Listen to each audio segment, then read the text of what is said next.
మహాభారతం అరణ్య పర్వం ద్వితీయ శ్వాసము. దమయంతిని వదిలి వెళ్ళిన నలుడు అడవిలో ప్రయాణిస్తూ ఒకరోజు అడవిలో దావాలను వ్యాపించింది. అడవినంతా దహించి వేస్తుంది.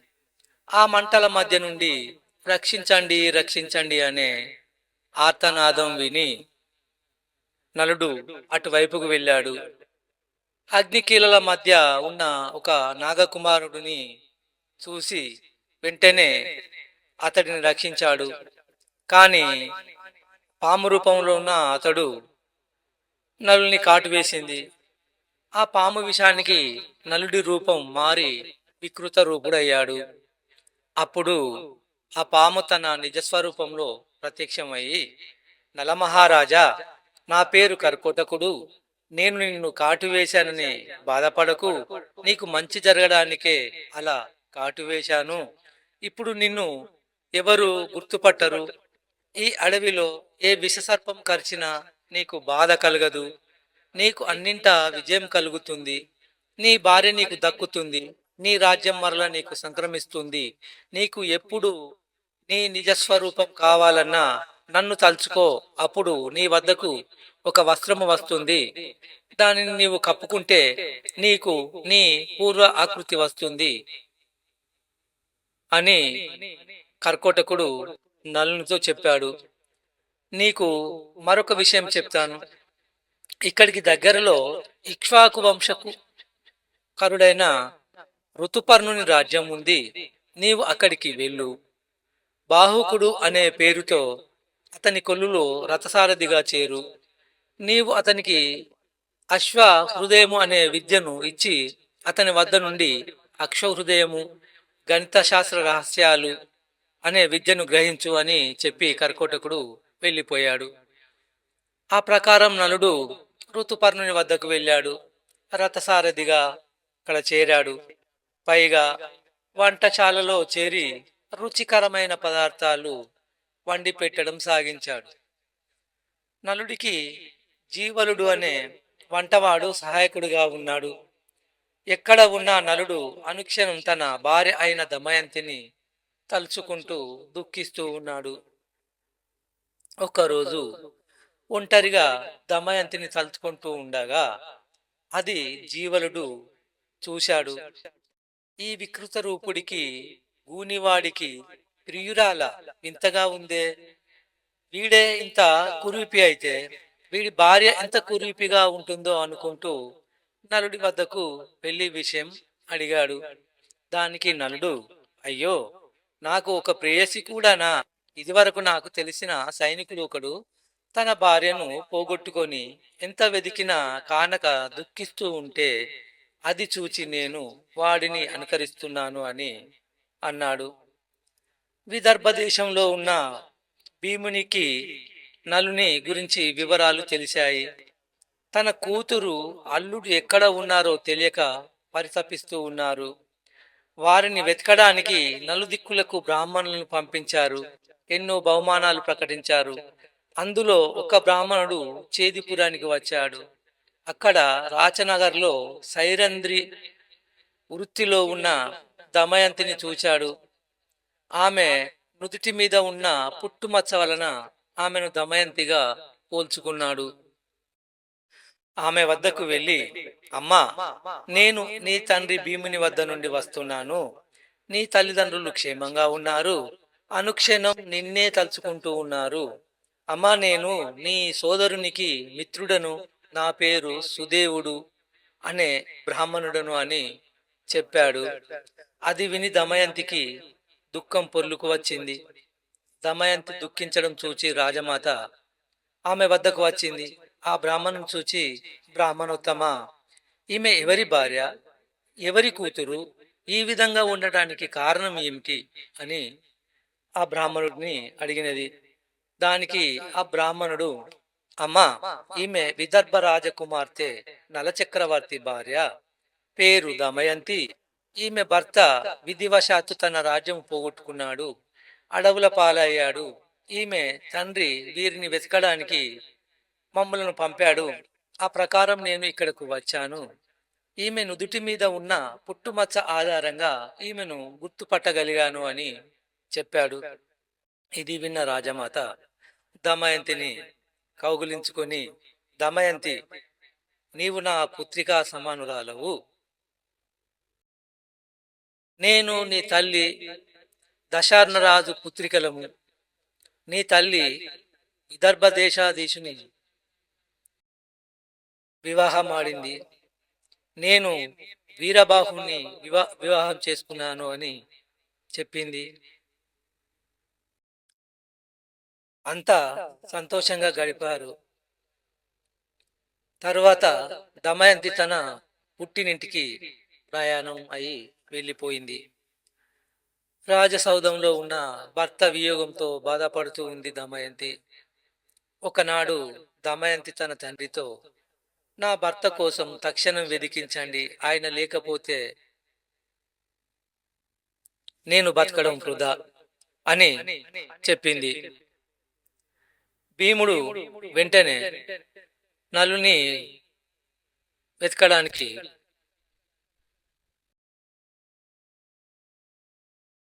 బ్రాహ్మణులను పంపాడు. వారితో దమయంతి ఇలా చెప్పింది, అయ్యలారా, నా భర్త ఒకప్పుడు చక్రవర్తి అయిన ప్రస్తుతం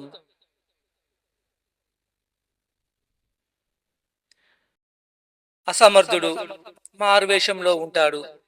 మీరు వెళ్ళి అక్కడ రాజసభలలో ఈ విధంగా ప్రకటించండి, నీవు నిత్యసంధుడవు, కాని నీ సతిని వంచినావు.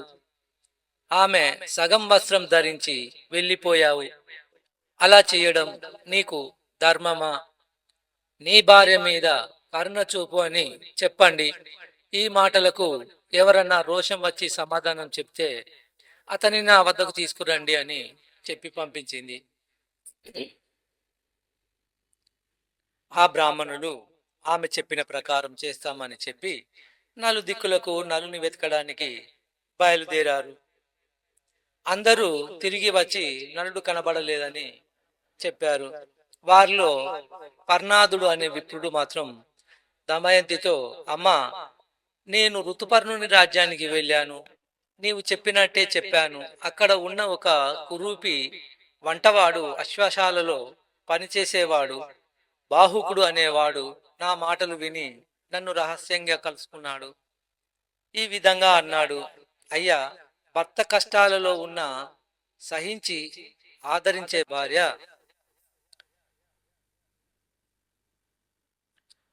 ఇహలోకంలోను పరలోకంలోను భర్త నుండి సుఖం పొందుతుంది అని చెప్పాడు అని దమయంతితో అన్నాడు. దమయంతి ఆలోచించింది. అతడు నలుడు కాకపోతే సమాధానం చెప్పవలసిన అవసరం ఏముంది, కాబట్టి అతని గురించి పూర్తిగా తెలుసుకోవలసిన అవసరం ఉంది అని నిశ్చయించుకుంది. వెంటనే తల్లి అనుమతితో సుదేవుడు అనే పండితుడిని పిలిపించింది. ఓ సుదేవ, నీవు ఋతుపర్ణుని రాజ్యానికి విదేశాల నుండి వచ్చిన బ్రాహ్మణుని వలె వెళ్ళు. ఋతుపర్ణుని దర్శించు. విదర్భరాజు భీముడు తన అల్లుడు నలుమూలల నలుని కోసం వెతికించాడు, కాని కనపడలేదు. అందుకని తన కుమార్తె దమయంతికి ద్వితీయ స్వయంవరం ప్రకటించాడు. భూమండలంలోని రాజులందరూ వస్తున్నారు అని చెప్పు. మరునాడే స్వయంవరం అని వెంటనే బయలుదేరమని చెప్పు అని చెప్పి పంపింది. సుదేవుడు ఆమె చెప్పినట్లే ఋతుపర్ణుని వద్దకు వెళ్ళాడు. దమయంతి చెప్పిన మాటలు యథాతథంగా చెప్పాడు. మర్నాడే స్వయంవరము. సమయం లేదు, వెంటనే బయలుదేరండి అని అన్నాడు.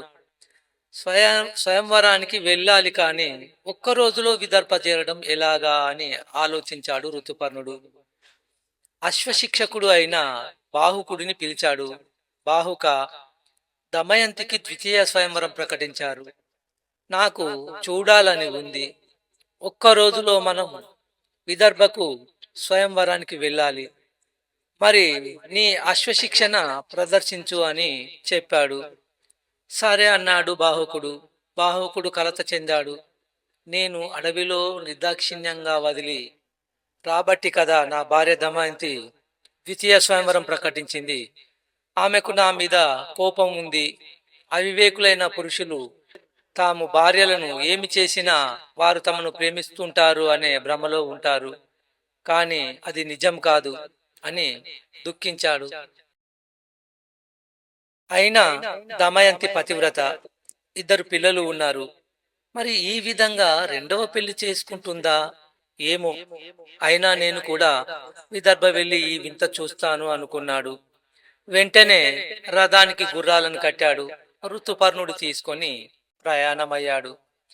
ఆ రథం పోయే వేగం చూస్తూ ఉంటే ఋతుపర్ణుడికి అది సూర్యుని రథమా, అతడు అనూరుడా అని ఆశ్చర్యపోయాడు. పక్కనే ఉన్న వార్షణేయుడికి అనుమానం కలిగింది. భూలోకంలో నలునికి మాత్రమే రథం నడపంలో ఇంత పరిజ్ఞానం ఉంది. ఇతను నలుడు కాదు కదా అనుకున్నాడు. కాని ఈ కురూపి నలుడు ఎలా అవుతాడు అని తర్కించుకున్నాడు. ఇంతలో ఋతుపర్ణుని ఉత్తరీయం జారి కింద పడింది. బాహుక రథం వాపు వార్ష్ణేయుడు దిగి వెళ్లి ఉత్తరీయం తెస్తాడు అన్నాడు. దానికి బాహుకుడు, రాజా, మనం ఇప్పుడు ఆమడ దూరం వచ్చేశాం. అంత దూరం నడుచుకుంటూ వెళ్ళి ఎలా తేగలడు అన్నాడు. అతని రథవేగానికి ఋతుపర్ణుడు ఆశ్చర్యపోయాడు. తన పరిజ్ఞానాన్ని కూడా బాహుకునికి చూపదలిచాడు. అంతలో ఒక పెద్ద వృక్షాన్ని రథం దాటింది. బాహుక ఆ వృక్షంలో ఎన్ని కొమ్మలు, ఆకులు, కాయలు ఉన్నాయో నేను చెప్పగలను అని అన్నాడు ఋతుపర్ణుడు. బాహుకుడు నేను లెక్కించి చూస్తే గాని నమ్మను అని రథం ఆపి ఆ చెట్టును పడగొట్టి లెక్కించాడు. ఋతుపర్ణుడు చెప్పిన లెక్క సరిగా సరిపోయాయి. బాహుకుడు ఆశ్చర్యపోయాడు. తనకు ఆ విద్య ఉపదేశించమని అడిగాడు.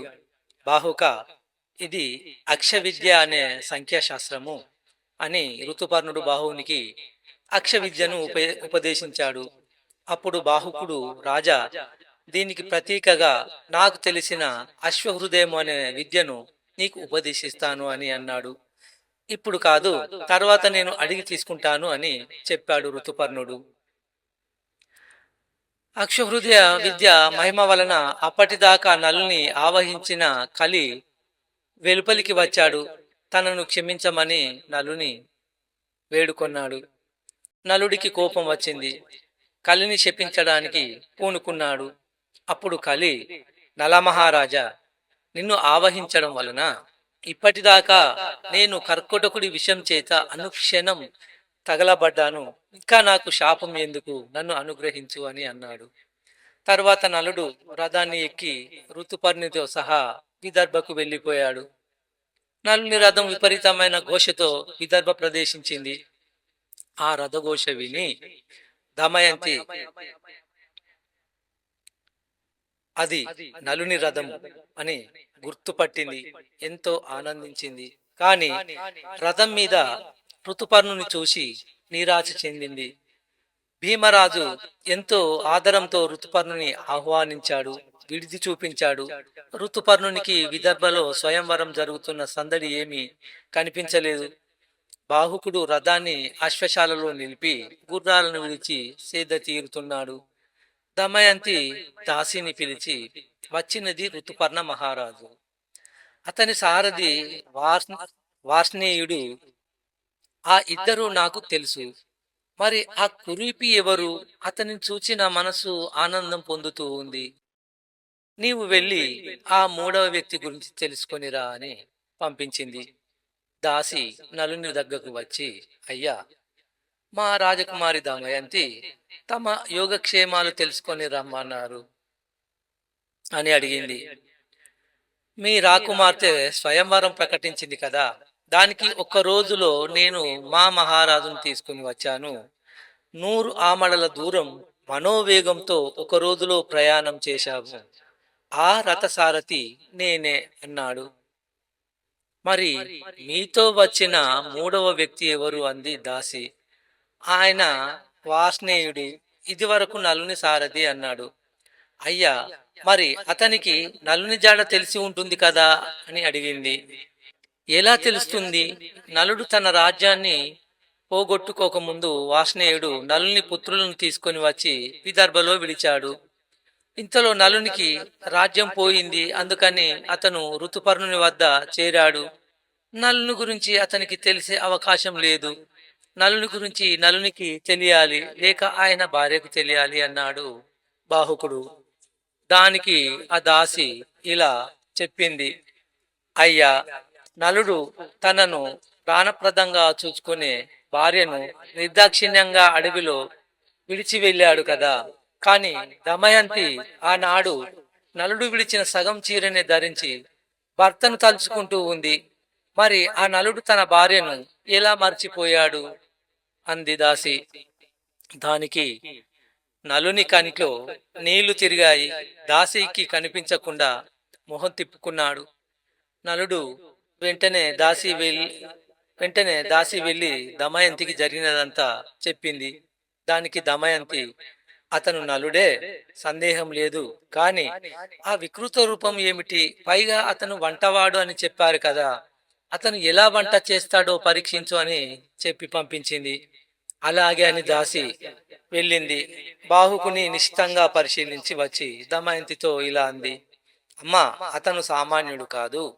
అతడు ఏ పని అయినా అనాయాసంగా చేస్తున్నాడు. అతడు గడ్డిని తీసుకొని అలా విదిలిస్తే మంటలు వచ్చాయి. వంట పూర్తి అయ్యే వరకు అలా మండుతూనే ఉన్నాయి. వంటలు కూడా అనాయాసంగా రుచిగా చేస్తున్నాడు అని చెప్పింది. అప్పుడు దమయంతి నలుని చేత వండబడిన పదార్థాలు తెప్పించి రుచి చూసింది. సందేహం లేదు,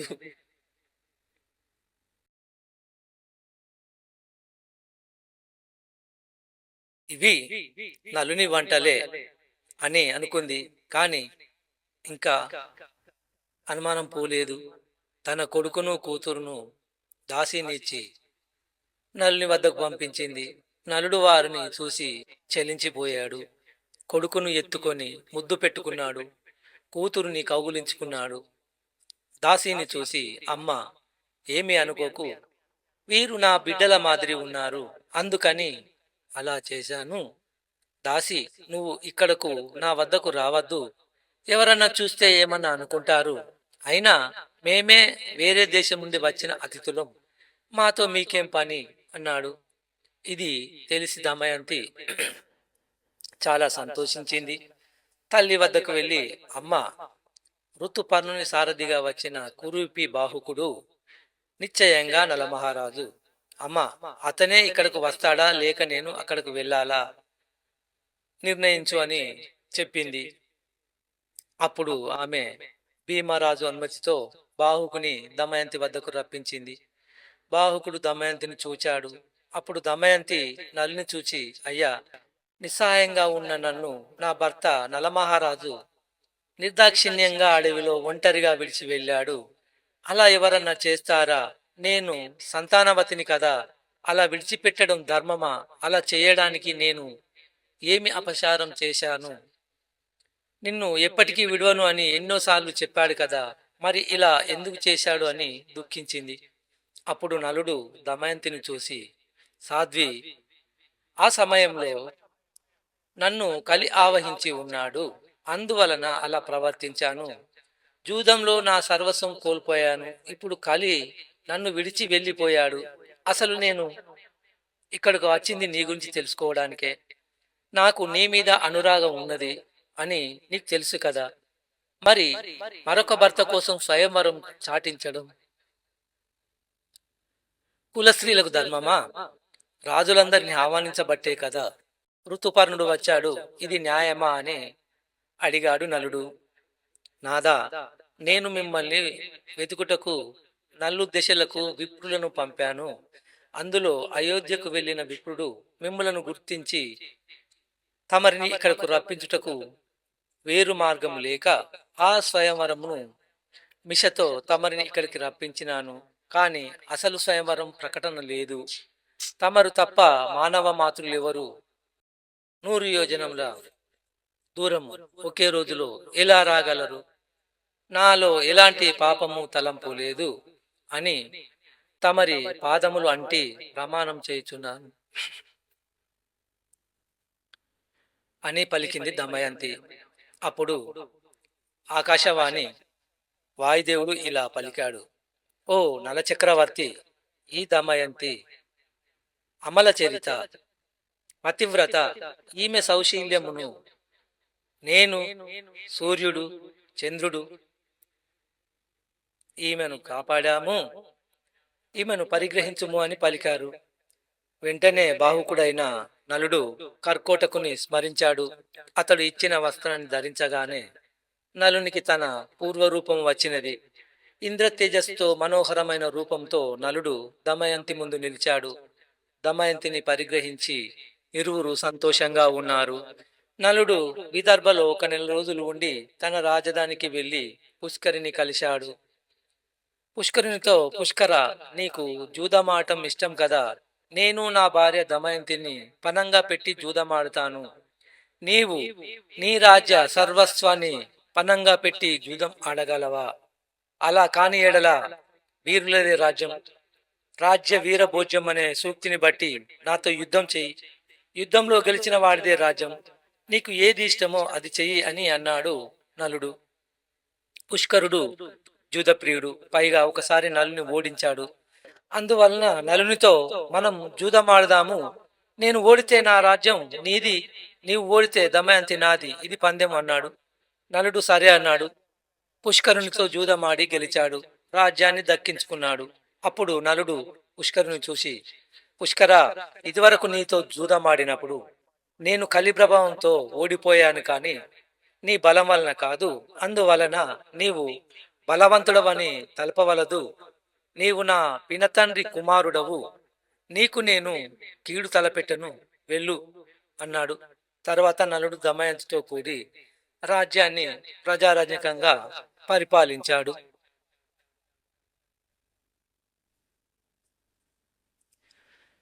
కాబట్టి ఓ ధర్మరాజా, నీవు జూదమాడి ఓడిపోయానని బాధపడకు. నీవు దైవ సహాయంతో, మానవయత్నంతో విరోధులను జయించి నీ రాజ్యాన్ని పొందుతావు అని అన్నాడు. బృహదశ్వుడు అనే మహర్షి తన వద్ద ఉన్న అక్షహృదయం అనే విద్యను ధర్మరాజుకు ఉపదేశించాడు. తర్వాత బృహదశ్వుడు వెళ్ళిపోయాడు.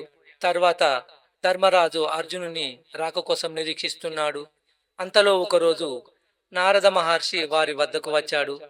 ధర్మజుడు నారదునికి అతిథి సత్కారాలు గావించి ఆయనను చూసి, ధర్మజుడు, ఓ మహర్షి, నాకు ఒక ధర్మ సందేహం కలదు, తీర్చెదరా అని అడిగాడు. నారదుడు నవ్వి, అలాగే అడుగు ధర్మజ అన్నాడు. ఈ ధరణిలో ఉన్న తీర్థములను సేవించిన ధన్యులకు ఎలాంటి ఫలము కలుగుతాయి అని అడిగాడు. మిగతాది రేపటి కార్యక్రమంలో తెలుసుకుందాం. ఈ నలదమయంతి కథ చదివిన వారికి ఎనలేని పుణ్యం వస్తుందని మన పురాణాలలో ఉంది.